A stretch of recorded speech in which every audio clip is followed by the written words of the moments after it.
I'm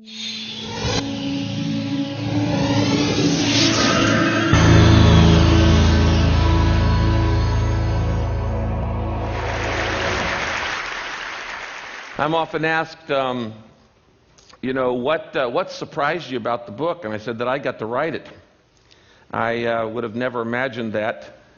Not in my wildest dreams did I think. I don't even consider myself to be an author.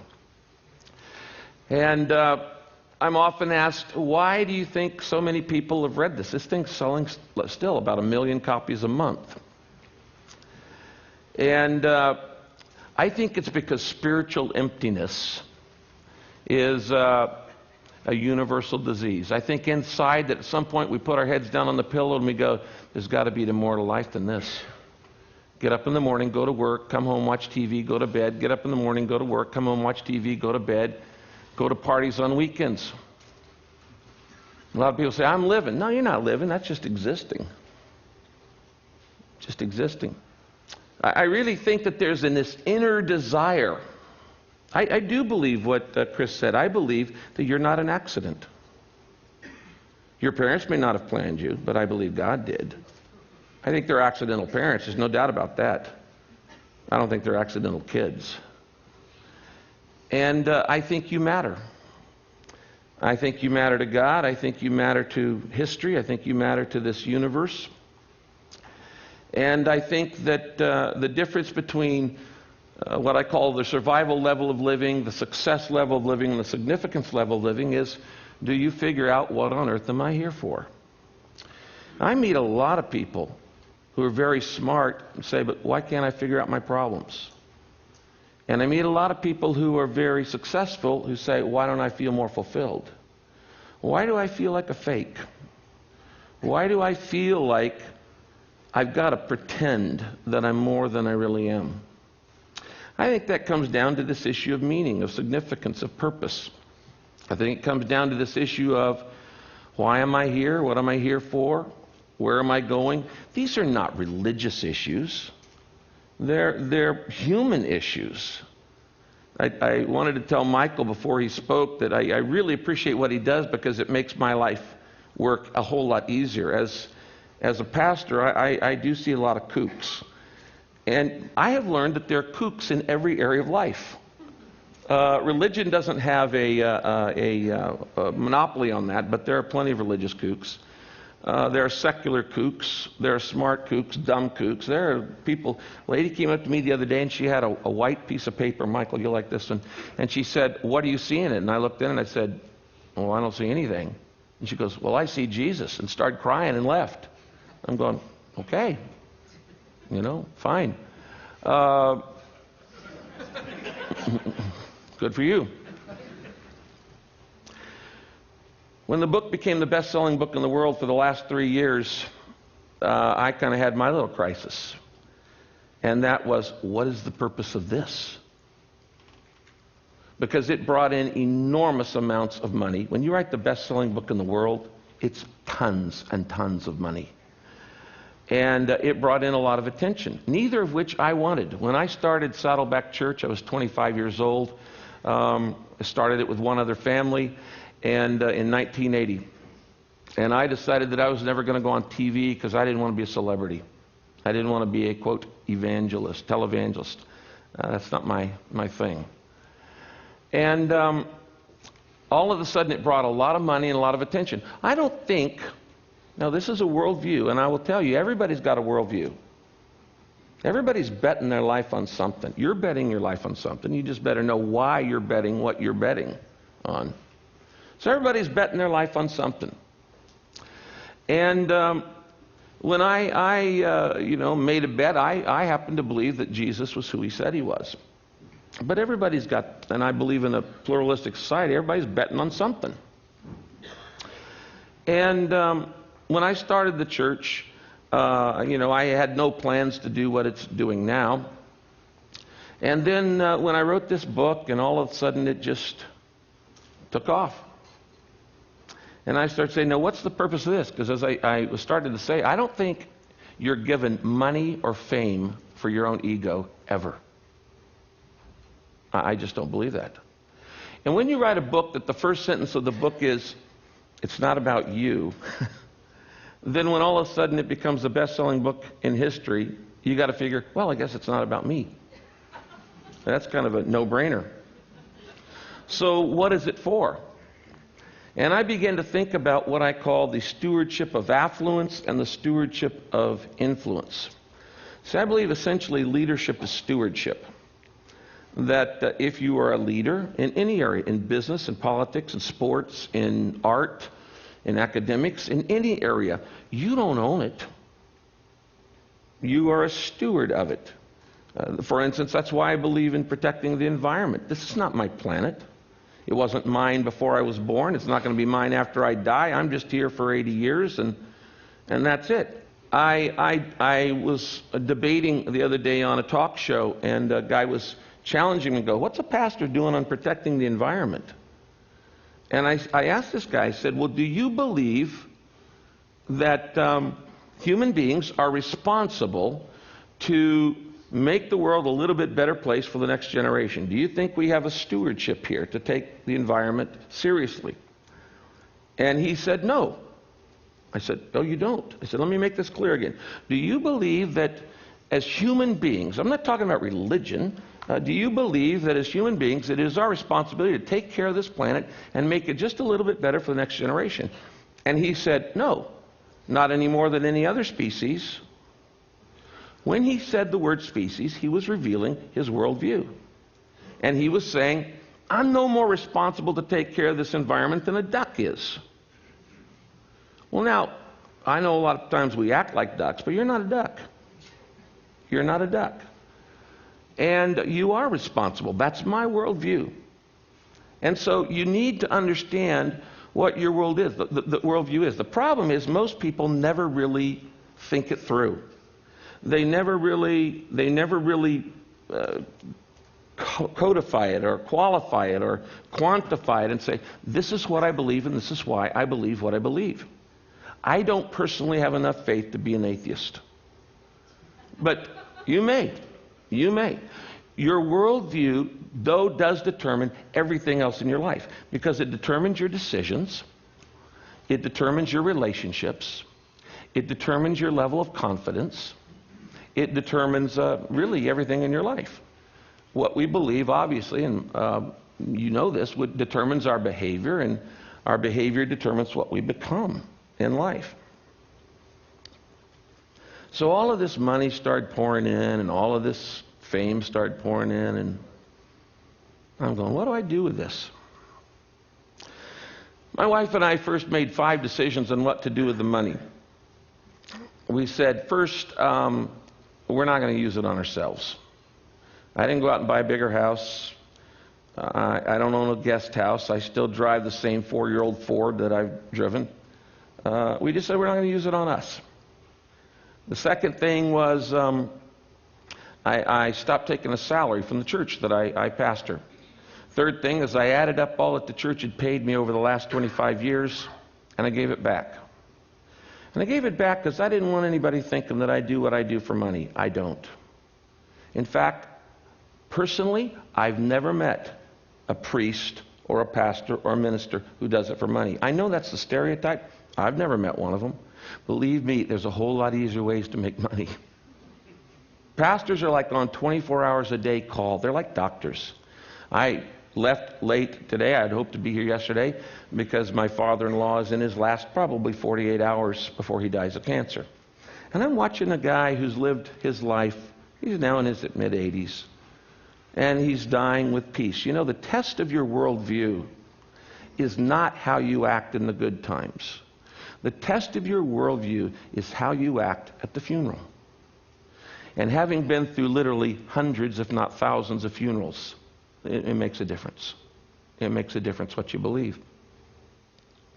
So we gave it all back to and then we set up 3 foundations working on some of the major problems of the world: illiteracy, poverty, pandemic diseases, particularly HIV/AIDS, and set up these 3 foundations and put the money into that. The last thing we did is we became what I call reverse tithers. And that is when my wife and I got married, 30 years ago, we started tithing. Now, that's a principle in the Bible that says give 10% of what you get back to charity. Give it away to help other people. So we started doing that, and each year we would raise our tithe 1%. So the first year of marriage, we went to 11%. And second year, we went to 12%. And the third year, we went to 13%, and on and on and on. Why did I do that? Because every time I give, it breaks the grip of materialism in my life. Materialism is all about getting. Get all you can all you get, sit on the can and spoil the rest. It's all about more, having more. And we think that the good life is actually looking good. That's most important of all. Looking good, feeling good, and having the goods. But that's not the good life. I meet people all the time who have those, and they're not necessarily happy. If money actually made you happy, then the wealthiest people in the world would be the happiest. And that I know, personally I know, is not true. It's just not true. So the good life is not about looking good, feeling good, or having the goods. It's about being good and doing good. Giving your life away. Significance in life doesn't come from status, because you can always find somebody who's got more than you. It doesn't come from sex. It doesn't come from salary. It comes from serving. It is in giving our lives away we find meaning, we find significance. That's the way we were wired, I believe, by God. And so we began to give away, and now after 30 years, my wife and I are reverse tithers. We give away 90% and live on 10. That actually was the easy part. The hard part is what do I do with all this attention? Because I started getting all kinds of invitations. I just came off of a nearly month-long speaking tour on 3 different continents. And I won't go into that, but it was an amazing thing. And I'm going, what do I do with this notoriety that the book has brought? And being a pastor, I started reading the Bible. There's a chapter in the Bible called Psalm 72, and it's Solomon's prayer for more influence. When you read this prayer, it sounds incredibly selfish, self-centered. It sounds like he says, God, I want you to make me famous. That's what he prays. He said, I want you to make me famous. I want you to spread the fame of my name through every land. I want you to give me power. I want you to make me famous. I want you to give me influence. And it just sounds like the most egotistical request you could make if you were going to pray. Until you read the whole psalm, the whole chapter. And then he says, so that the king, he was the king of Israel at that time, at its apex in power, so that the king may care for the widow and orphan, support the oppressed, defend the defenseless, care for the sick, assist the poor, speak up for the foreigner, those in prison. Basically, he's talking about all the marginalized in society. And as I read that, I looked at it and I thought, you know, what this is saying is that the purpose of influence is to speak up for those who have no influence. The purpose of influence is not to build your ego or your net worth. And by the way, your net worth is not the same thing as your self-worth. Your value is not based on your valuables. It's based on a whole different set of things. And so the purpose of influence is to speak up for those who have no influence. And I had to admit, I can't think of the last time I thought of widows and orphans. They're not on my radar. I pastor a church in one of the most affluent areas of America. There are a bunch of gated communities. I have a church full of CEOs and scientists. And I could go 5 years and never, ever see a homeless person. They're just not in my pathway. Now they're 13 miles up the road in Santa Ana. So I had to say, okay, I will use whatever affluence and whatever influence I've got to help those who don't have either of those. You know, there's a story in the Bible about Moses, whether you believe it's true or not, really doesn't matter to me, but Moses, if you saw the movie The Ten Commandments, Moses goes out and there's this burning bush and God talks to him and God says, Moses, what's in your hand? I think that's one of the most important questions you'll ever be asked. What's in your hand? Moses says it's a staff. It's a shepherd's staff. And God says, throw it down. And if you saw the movie, you know, he throws it down and it becomes a snake. And then God says, pick it up. And he picks it back up again and it becomes a staff again. Now I'm reading this thing and I'm going, what is that all about? Okay, what's that all about? Well, I do know a couple things. Number one, God never does a miracle to show off. It's not just, wow, isn't that cool? And by the way, my God doesn't have to show up on cheese bread.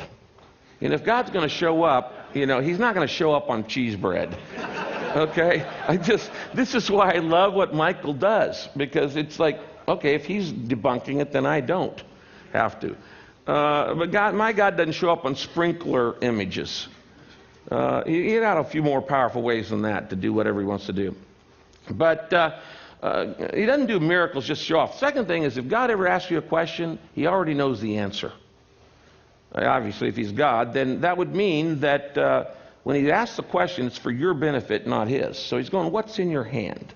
Now, what was in Moses' hand? Well, he was a shepherd's staff. Now, follow me on this. This staff represented three things about Moses' life. First, it represented his identity. He was a shepherd. It's the symbol of his own occupation. I am a shepherd. It's a symbol of his identity, his career, his job. Second, it's a symbol of not only his identity, it's a symbol of his income, because all of his assets are tied up in sheep. In those days, nobody had bank accounts or American Express cards or hedge funds. Your assets are tied up in your flocks. So it's a symbol of his identity, and it's a symbol of his income. And the third thing, it's a symbol of his influence.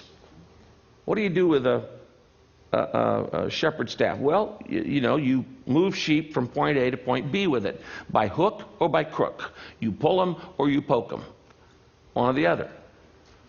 So he's saying, you're going to lay down your identity. What's in your hand? You've got identity, you've got income, you've got influence. What's in your hand? And he said, if you lay it down, I'll make it come alive. I'll do some things you could never imagine possible. And if you've watched that movie, Ten Commandments, all of those big miracles that happen in Egypt are done through this staff. Last year, I was invited to speak at NBA All-Stars game. And so I'm talking to the players, and because most of the NBA teams, NFL teams, and all the other teams have done this 40 Days of Purpose based on the book. And I asked them, I said, what's in your hand? I said, what's in your hand? I said, it's a basketball. And that basketball represents your identity, who you are. You're an NBA player. It represents your income. You're making a lot of money off that little ball. And it represents your influence. And even though you're only going to be in the NBA for a few years, you're going to be an NBA player the rest of your life. And that gives with you enormous influence. So what are you going to do with what you've been given? And I guess that's the main reason I came up here today to all of you very bright people at TED, is to say, what's in your hand? What do you have that you've been given? Talent, background, education, freedom, networks, opportunities, wealth, ideas, creativity. What are you doing with what you've been given? That to me is the primary question about life. That to me is what being purpose-driven is all about. In the book, I talk about how you're wired to do certain things. You're shaped with little acrostic: spiritual gifts, heart, ability, personality, and experiences. These things shape you. And if you want to know what you ought to be doing with your life, you need to look at your shape. What am I wired to do? Why would God wire you to do something and then have you do it? If you're wired to be an anthropologist, you be an anthropologist. If you're wired to be an underseas explorer, you be an underseas explorer. If you're wired to make deals, you make deals. If you're wired to paint, you paint. Did you know that God smiles when you be you? When my kids are little, they're all grown now, I have grandkids.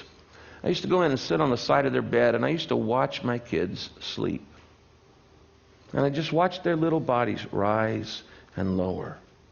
Rise and lower. I would look at them and go, this is not an accident. Rise and lower. And I got joy out of just watching them sleep. Some people have the misguided idea that God only gets excited when you're doing, quote, spiritual things like going to church or helping the poor or, confessing or doing something like that. The bottom line is God gets pleasure watching you be you. Why? He made you. And when you do what you were made to do, he goes, that's my boy. That's my girl. You're using the talent and the ability that I gave you. So my advice to you is look at what's in your hand, your identity, your influence, your income, and say, it's not about me. It's about making the world a better place. Thank you.